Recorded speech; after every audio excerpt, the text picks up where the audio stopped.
जय हिंद साथियों, स्टडी रथ 101 YouTube channel में आप लोगों का स्वागत है। आज मैं आप लोगों को परसेंटेज चैप्टर का एकदम बेसिक कॉन्सेप्ट कराने वाला हूं, जहां पर अक्सर आप लोग कंफ्यूज रहते हैं। तो चलिए आज का अपना वीडियो शुरू करते हैं। तो परसेंटेज को शुरू करते हैं। आज हम लोग देखिए परसेंट का मतलब क्या होता है। जैसे मान लीजिए लिखा है A%, तो इसका मतलब है कि A/100, मतलब 100 में से A का हिस्सा। A% का ही मतलब होता है, मतलब जब भी परसेंट हटेगा तो बटे में 100 आएगा। आप लोग इसे ऐसे याद रख सकते हैं कि जब भी परसेंट हटता है बटे में 100 आता है। जैसे हमने लिखा 10%, तो जब आप इसे सॉल्व करेंगे तो 10 तो 10 ही रहेगा, लेकिन जब परसेंट हटेगा तो बटे में 100 आएगा, तो ये हो जाएगा 1/10। इसी तरह अगर मान लीजिए 20% है, इसे आप लोग सॉल्व करेंगे तो 20 ही रहेगा, परसेंट हटेगा तो बटे में 100, इसका ये आ जाएगा 1/5। मतलब आप लोग इसे याद रख सकते हैं कि जब भी परसेंट हटता है तो बटे में 100 आता है। अब चलिए देख लेते हैं कि जब हमें परसेंट में आंसर लाना होता है तब क्या करते हैं। जैसे ये परसेंट हटा तो बटे में 100, हमेशा याद रखिएगा कि जब भी परसेंट हटेगा बटे में 100 आएगा। अब देखते हैं, जैसे ये है 1/5, तो अब हमें इसे परसेंट में चेंज करना है कि 1/5 को परसेंट में बदलने के लिए हमेशा याद रखिएगा 100% की गुणा कर देते हैं। हमेशा गुणा 100% की करते हैं, लेकिन हम परसेंट को शुरू से अंतिम तक दिखाते नहीं हैं, लास्ट में डायरेक्ट परसेंट दिखा देते हैं। तो जब भी किसी संख्या को या भिन्न को परसेंट में बदलना होता है तो याद रखिएगा हमेशा 100 की गुणा करते हैं। तो इसमें 100 की गुणा करेंगे तो ये 20 बार जाएगा, मतलब ये 20% है। तो देखिए 20% का मान 1/5 आया था। इसी तरह जब हमने 1/5 को परसेंट में चेंज किया तो 20% आया। इसी तरह जब जैसे ये 1/10 है, तो 1/10 को जब परसेंट में चेंज करेंगे तो 100% की गुणा करेंगे तो ये भी 10% आया। देखिए 10% को जब भिन्न में चेंज किए थे तो 1/10 आया, और जब 1/10 को फिर से परसेंट में चेंज किए तो 10% आया। तो मतलब आंसर जब परसेंट हटेगा बटे में 100 आएगा, और जब परसेंट में लाना होगा तो हमें 100 की गुणा करनी पड़ेगी। इतना बेसिक आप लोगों को याद रखना है। चलिए अब क्वेश्चन लेते हैं जहाँ पर आप लोग कंफ्यूज होते हैं।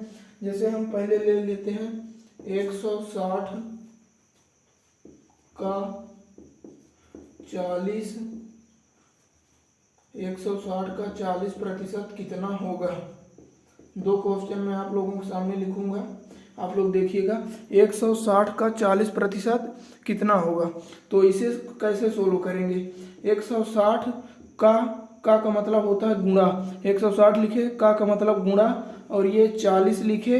अब परसेंट जब भी हटेगा बटे में 100 आएगा, तो ये बटे में 100 लिखे। तो 160 का 40%। अब इसे सॉल्व करेंगे तो 2 जीरो से 2 जीरो कट गया, तो 16 चौको 64, तो इसका आंसर आया 64। लेकिन इसके अपोजिट अगर हम क्वेश्चन लिख दें कि ये जैसे 64 है, 64 160 का कितना प्रतिशत होगा, कितना प्रतिशत होगा। यहाँ पर देखिए इस क्वेश्चन में और इस क्वेश्चन में अंतर है। ये बोल रहा था 160 का 40%, तो हमने 160 का 40% ऐसे निकाला। अब ये बोल रहा है कि 160 का कितना प्रतिशत होगा, तो देखते हैं ये कैसे सोल्व होगा। 64 की बात कर रहा है ना कि 64 कितना प्रतिशत होगा, तो हम 64 लिखें, फिर इसके बटे में लिखेंगे 160, क्योंकि बोल रहा है 160 का, जिसके साथ का लगा है वो बटे में जाएगा। क्योंकि हमें 64 को 160 के सापेक्ष देखना है, तो 160 नीचे आया। अब परसेंट में आंसर पूछा कि कितना प्रतिशत होगा, तो प्रतिशत के लिए हमेशा 100 की गुणा। तो अब इसे सोल्व करेंगे तो 0 से 0 कटा, 16 चौको 64, 10 चौक 40%। तो देखिए जब 160 का 40% निकाले थे 64 आया, मतलब 64 जो है 160 का 40% है। तो ये भी यहाँ भी निकाले हैं कि 64 160 का कितना प्रतिशत है, तो 40% है। तो उम्मीद है आप लोगों को ये समझ में आया होगा। अगर समझ में आया है तो चैनल को सब्सक्राइब करके वीडियो को लाइक करिएगा और अपना एक कमेंट भी करिएगा। चलिए और क्वेश्चन लिख लेते हैं। जैसे लिखते हैं 3600 का 45% का 40% निकालिए। ये मान लीजिए कि आपका क्वेश्चन है कि 3600 का 45% का 40% निकालिए। तो देखते हैं इसे कैसे सोल्व करेंगे। पहले हम लिखेंगे 3600 का मतलब होगा गुणा, 45% हटेगा बटे में 100 आएगा, इसका का मतलब गुणा, 40% हटेगा बटे में 100 आएगा। अब इसे हम सोल्व करेंगे तो ये 2 जीरो से ये 2 जीरो कट गया, 1 जीरो से ये 1 जीरो कट गया, 5 दूनी 10, 5 नवा 45, 2 दूनी 4, तो 36 गुणे 9 गुणे 2, तो 9 दूनी पहले इसे 36 गुणे 2 कर लेते हैं, तो 36 दूनी 72 गुणे 9, तो 9 दूनी 18 के 8 88 लग, 9 सत्ते 63 64, तो 648 इसका राइट आंसर होगा।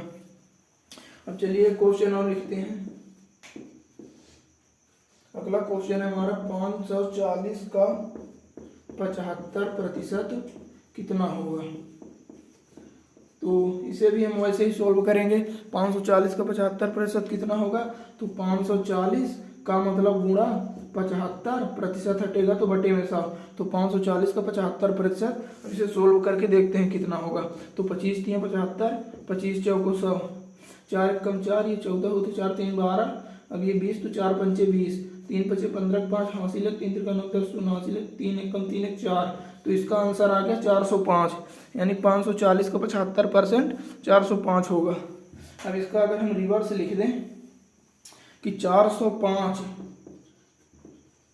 540 का कितना प्रतिशत होगा।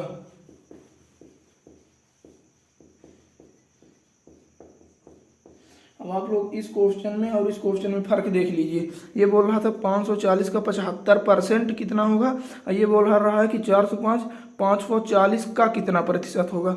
जब भी का कितना प्रतिशत बोलेगा तब हमें ऐसे निकालना है कि 405 की बात कर रहा है तो 405 लिखे, 540 का बोल रहा है तो 540 बटे में आएगा। बोल रहा है कितना प्रतिशत, मतलब प्रतिशत में उत्तर चाहता है तो हमें 100% की गुणा करनी पड़ेगी। देखिए 0 से 0 कट गया, अब ये 9 छक्का 54, 9 चौक 36, 4 9 गुना 45, 2 तिहाई 6, 2 पंचे 10, 3 से 3 कम 3, 3 पच 15, तो 15 पचा 75%। यहाँ भी जब हम 540 का 75% निकाले 405 आया, यानी कि 405 540 का 75% है। तो यहाँ भी 405 540 का कितना प्रतिशत पूछा था, तो 75%। तो इस तरह से आप लोगों को इन क्वेश्चंस को सोल्व करना है। चलिए एक क्वेश्चन और भी लिख लेते हैं। अगला क्वेश्चन है हमारा 6.8 किलोग्राम, 6.8 किलोग्राम का कितने प्रतिशत, कितना प्रतिशत 6.8 का कितना प्रतिशत 17 ग्राम है। देखिए ये बोल रहा है कि 6.8 किलोग्राम का कितना प्रतिशत 17 ग्राम है, यानी 17 ग्राम 6.8 किलोग्राम का कितना प्रतिशत है। तो 17 ग्राम की बात कर रहा है तो 17 ग्राम ऊपर लिखेंगे, 6.8 किलोग्राम का इसका पूछ रहा है, मतलब इसके सापेक्ष में 17 ग्राम को देखना है, तो ये नीचे जाएगा, जिसके साथ भी का रहेगा वो नीचे जाएगा, यानी 6.8 किलोग्राम।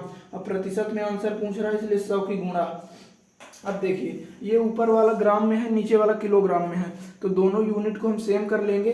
तो किलोग्राम को ग्राम में बदलने के लिए हम 1000 की गुणा कर लेते हैं, तो ये भी ग्राम में हो गया, तो इस ग्राम से ये ग्राम हट गया।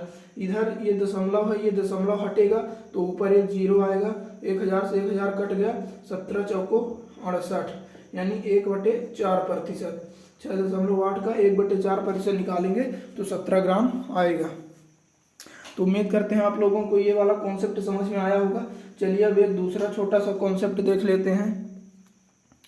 जैसे लिखा है कि 50, ऐसे नहीं करते, 10 50 से कितना प्रतिशत कम है।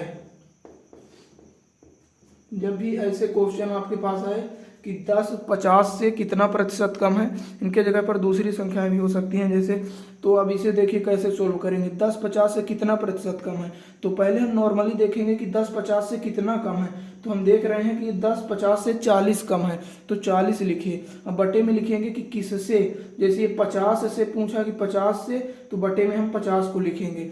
10 50 से कितना प्रतिशत कम है, तो पहले नॉर्मली देखें तो 10 50 से 40 कम है, 50 से कम है इसलिए 50 बटे में। अब प्रतिशत में उत्तर पूछ रहा है इसलिए 100 की गुणा, तो 50 दूनाई 80, नहीं 50 दूनी 100 और 40 दूनाई 80, यानी कि 80% कम है 10 50 से।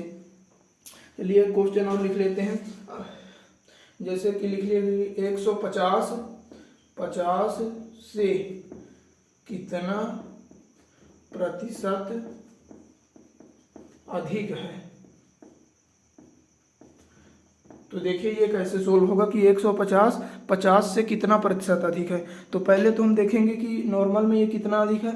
तो हम देख रहे हैं कि 150 50 से 100 अधिक है, तो 100 लिखे। अब बटे में 50 से पूछ रहा है ना कि 50 से कितना प्रतिशत अधिक है, तो बटे में 50 आया। अब प्रतिशत के लिए 100% की गुणा कर देंगे, तो 50 दूनी 100, 100 दूनी 200%, यानी कि ये जो 150 है 50 से 200% अधिक है। तो ये कॉन्सेप्ट भी आप लोगों को समझ में आया होगा। एक आध क्वेश्चन और लिख देते हैं जिससे आपकी अच्छी सी प्रैक्टिस हो जाए। जैसे लिखते हैं, देखिए हमने आपके सामने दो क्वेश्चन लिख दिए। एक क्वेश्चन कि 200 500 से कितना प्रतिशत कम है, और दूसरा क्वेश्चन है कि 300 200 से कितना प्रतिशत अधिक है। तो देखते हैं कैसे सॉल्व होगा। 200 500 से कितना प्रतिशत कम है पूछा है, तो पहले नॉर्मल देखेंगे कितना कम है। तो 200 500 से 300 कम है, तो 300 लिखे। अब बटे 500 से कम है, तो इसलिए बटे में 500।